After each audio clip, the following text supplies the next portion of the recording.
नमस्कार दोस्तों, स्वागत है आप सभी का एक बार फिर से हमारे चैनल दिव्य संबंध पर। दोस्तों, आज की इस वीडियो में हम बात करेंगे कि वो ऐसा कौन सा काम है जिसे करने से एक मर्द बहुत कम समय में धनवान बन जाता है। तो पूरी जानकारी के लिए वीडियो को अंत तक जरूर देखिएगा।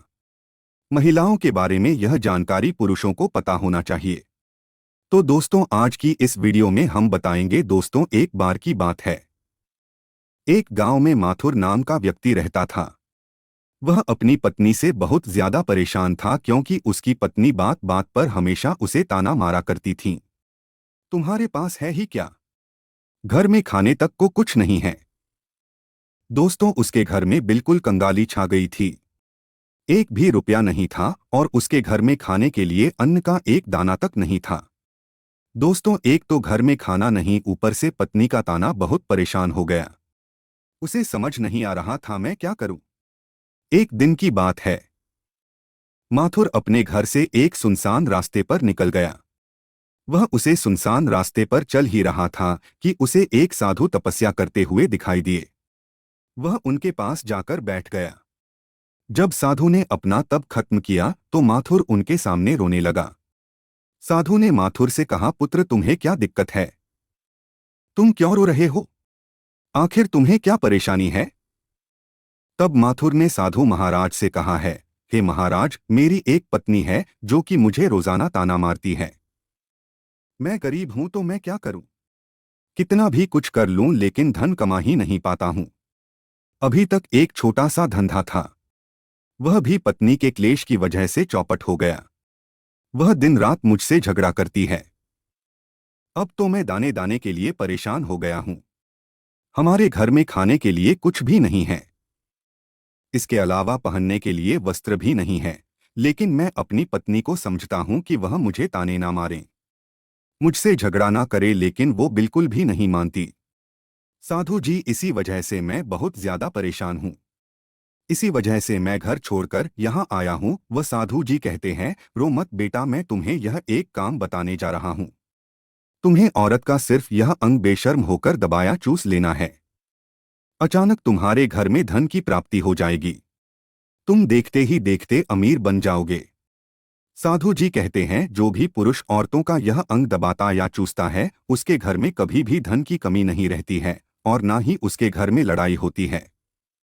या जो भी व्यापार करता है उसमें हमेशा तरक्की होती है। साधु जी ने कहा, अब मैं तुमको औरत का वह अंग बताने जा रहा हूं। इसे ध्यान से सुनना और अपने जीवन में इस पर जोर करना। तब माथुर साधु जी महाराज की बातें बहुत गौर से सुनता है और कहता है, जितना जल्दी हो सके मुझे ये बता दो। दोस्तों, तभी साधु जी महाराज उस आदमी को एक कहानी सुनाते हैं और बताते हैं, एक नगर में एक किसान रहता था। उसके बहुत सारे खेत थे जिस पर वह दिन रात मेहनत करता था। उसके घर में किसान और उसकी पत्नी रहा करते थे। उस किसान और उसकी पत्नी में आपस में बहुत ज्यादा प्रेम था। उसके घर में किसी भी प्रकार की लड़ाई झगड़ा या अखिलेश नहीं होता था।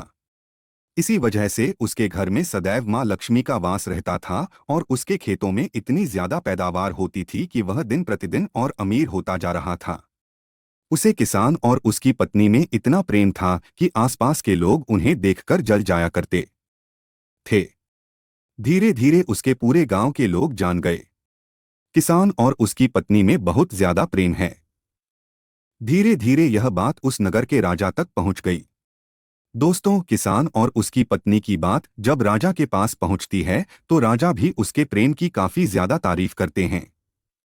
वह सभी से बताते हैं कि हमारे नगर में एक किसान और उसकी पत्नी रहते हैं जिनमें कभी भी लड़ाई झगड़ा नहीं होते हैं। उन दोनों में आपस में इतना प्रेम है कि मैंने ऐसा अपनी जिंदगी में कभी भी नहीं देखा। एक बार की बात है, राजा पूरे नगर में डोरा पिटवाते हैं कि इस नगर में जितने भी लोग हैं वह सभी अपने घर में घी का दिया जलाएंगे। राजा की पत्नी पूछती है कि आप ऐसा क्यों कर रहे हैं? सबके घर में घी का दिया क्यों जलवा रहे हैं? राजा अपनी पत्नी की बात सुनकर कहते हैं, दीपक प्रेम की निशानी होता है। जिसके घर में घी का दीपक जलता है उसके घर में सदैव प्रेम बना रहता है। और मैं चाहता हूं कि जो प्रेम किसान और उसकी पत्नी के घर में है वह हमारे पूरे नगर में रहे। पति और पत्नी के बीच इसीलिए मैं हर घर में दीपक जलाना चाहता हूँ। दोस्तों, राजा के सैनिक जाते हैं और हर जगह नगर में डोरा पीट देते हैं और कहते हैं सभी के घर में रात भर घी का दीपक जलाना चाहिए। दोस्तों, राजा की बात मानकर सभी नगरवासी अपने घर में दीपक जला देते हैं। लेकिन जैसे ही आधी रात होती है, सभी के घर के दीपक बुझ जाते हैं, लेकिन किसान के घर का दीपक वैसे ही जलता रहता है। दोस्तों, दीपक हमेशा किसान की पत्नी जलाती थी, लेकिन उसकी बात नहीं मानती थी। वह हमेशा अपनी मनमानी करती थी। उसका जो भी मन करता था वह वही काम करती थी। लेकिन किसान को इस बात से कोई भी दिक्कत नहीं होती थी, क्योंकि किसान बहुत समझदार था। वह सोचता था कि यदि मैं अपनी पत्नी को रोक टोक करूंगा तो घर में बेवजह ही लड़ाई झगड़े होंगे।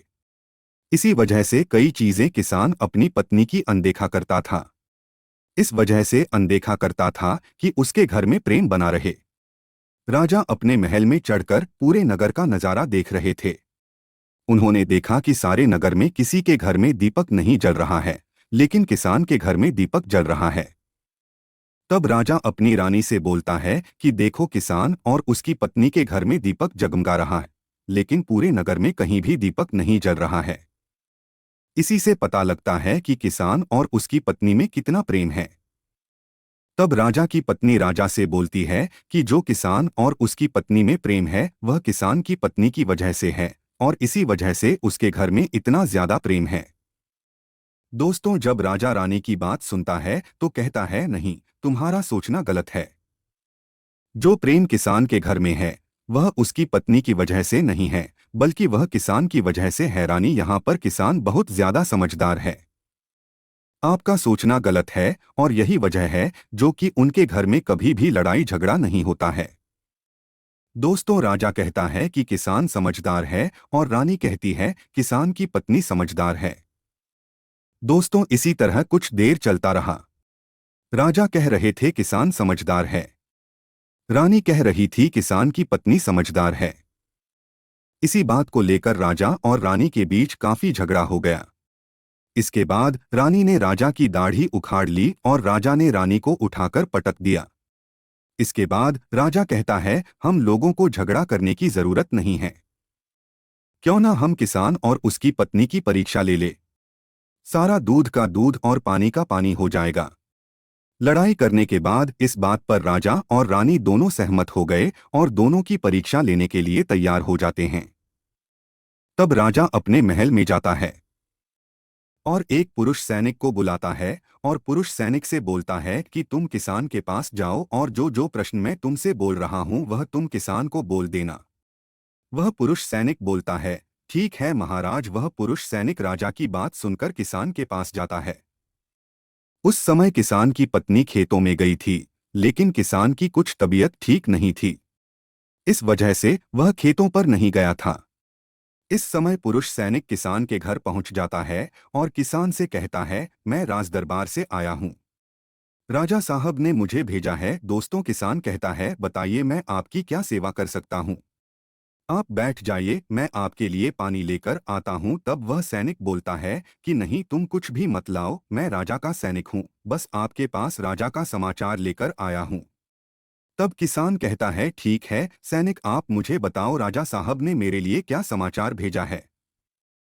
सैनिक कहता है किसान, राजा साहेब ने ये बोला है कि यदि तुम अपनी पत्नी को छोड़ देते हो तो राजा जी आपको बहुत सारे हीरे जवाहरात और साथ में तुम्हारे जमीन से 2 गुना ज्यादा जमीन राजा जी आपको गिफ्ट में देंगे। इसके अलावा राजमहल का आधा हिस्सा भी आपको दिया जाएगा। लेकिन जो किसान ने जवाब दिया वह सुनने लायक है।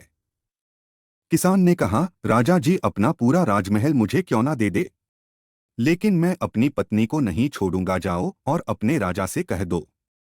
किसान ने ऐसा कहा है। सैनिक जाता है और राजा को सारी बातें बताता है। इस समय रानी वहां पर सैनिक की बात सुन रही थी। सुनने के बाद रानी ने कहा आपने किसान की तो परीक्षा ले ली, लेकिन किसान की पत्नी की परीक्षा नहीं ली है। इस तरह से हम कैसे पता कर सकते हैं कि कौन समझदार है। इसके बाद रानी ने कहा अब मैं भी किसान की पत्नी की परीक्षा लेना चाहती हूँ। जब दोनों की परीक्षा हो जाएगी तभी पता चलेगा कि कौन समझदार हैं। फिर रानी ने भी एक सैनिक बुलाया और कहा कि मेरी बात किसान की पत्नी को बोलना और याद रखना। यह बात तभी बताना जब किसान वहां पर ना हो। सैनिक ने पूछा कि रानी क्या बात बतानी है, वो तो बताओ। तो रानी ने सैनिक को सारी बात बता दी। सैनिक किसान के घर जाता है और उसके घर में आवाज लगाता है तो उसके घर से किसान की पत्नी निकल कर आती है और कहती है, बताओ क्या हुआ, क्यों ढिंढोरा पिट रहे हो? तो सैनिक ने कहा कि राजमहल से आया हूं, मुझे रानी ने भेजा है।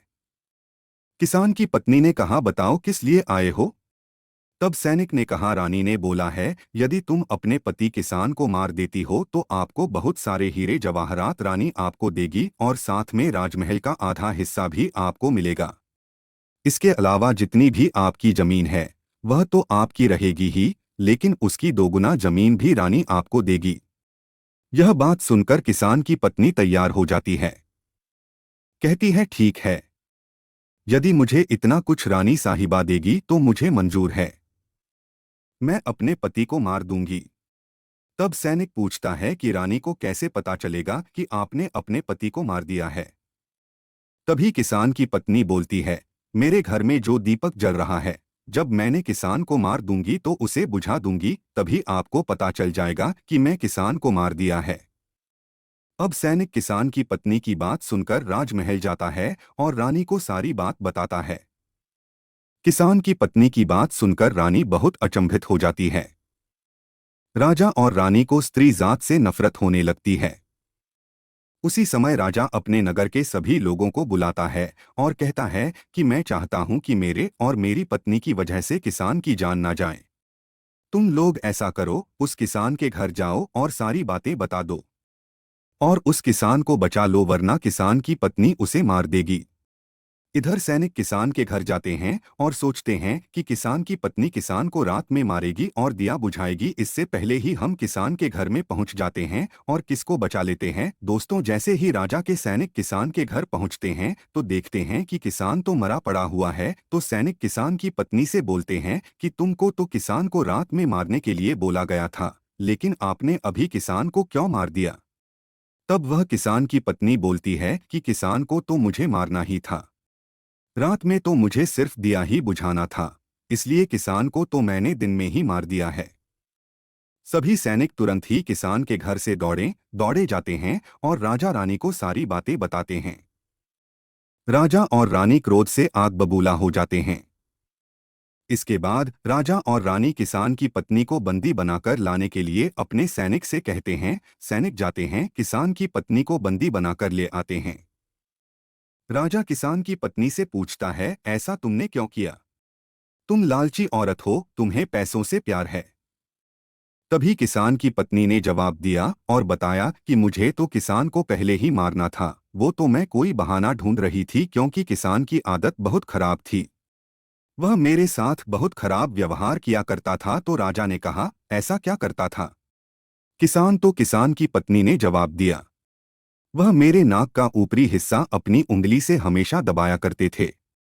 इसके अलावा किसान एक काम और मेरे साथ करता था, वह किसान मेरे कान का पिछला हिस्सा अक्सर अपनी जीभ से स्पर्श किया करता था। राजा ने पूछा, यह बताओ, जब आप लोग गरीब थे तब क्या किसान आपके साथ यह काम करता था? तो किसकी पत्नी बोलती है, नहीं महाराज, तब ऐसा नहीं करता था। तब राजा ने कहा, मैं समझ गया कि किसान ऐसा क्यों करता था। उसी समय साधु जी ने माथुर से पूछा, तुम्हें कुछ समझ में आया? औरत का कौन सा अंग दबाने तथा चूसने से लोगों को अचानक धन की प्राप्ति होती है? तो माथुर ने कहा है, साधु जी, मुझे अभी समझ में नहीं आया। तभी साधु जी कहते हैं, अगर अभी समझ नहीं आया तो मैं फिर से आपको बताता हूँ। किसान अपनी पत्नी के साथ पहला काम करता था, वह है उसके नाक के ऊपरी हिस्से को अपने उंगली से दबाता था। तो जिस भी मनुष्य के घर में पैसों की किल्लत है, उसे अपनी उंगली से औरत के नाक के ऊपरी हिस्से को जरूर दबाना चाहिए। दोस्तों, औरत के नाक के ऊपरी हिस्से को बहुत शुभ माना जाता है। इसी वजह से जो यह काम करता है वह हमेशा धनवान पुरुष बन जाता है। दूसरा काम है, जो भी पुरुष औरत के कान का पिछला हिस्सा अपनी जीभ से स्पर्श करता है उसके किस्मत के द्वार खुल जाते हैं, उसे अचानक धन की प्राप्ति होती है। ऐसा इसलिए होता है क्योंकि औरत के कान के पिछले हिस्से में माता लक्ष्मी का वास होता है। जब आप ऐसा करते हैं तो माता लक्ष्मी आपसे प्रसन्न हो जाती है और आपको अपार धन देती है। और आपने एक बात तो जरूर सुनी होगी, औरतें माता लक्ष्मी का रूप मानी जाती है। इसी वजह से इस संसार में जो भी मनुष्य यह दो पवित्र काम करता है उसका घर धन से भर जाता है, जो कि इस कहानी में किसान भी अपनी पत्नी के साथ करता था। लेकिन आप जब भी ऐसा काम करें तब आपको अपनी पत्नी को पूरी बात बता देनी चाहिए, अन्यथा आपके जीवन में इसी तरह अनर्थ भी हो सकता है। दोस्तों, आज का ज्ञानवर्धक वीडियो कैसा लगा कमेंट करके जरूर बताएं और हाँ, कमेंट में हर हर महादेव लिखना ना भूलें। साथ ही इस वीडियो को लाइक करें, शेयर करें और चैनल को सब्सक्राइब करें।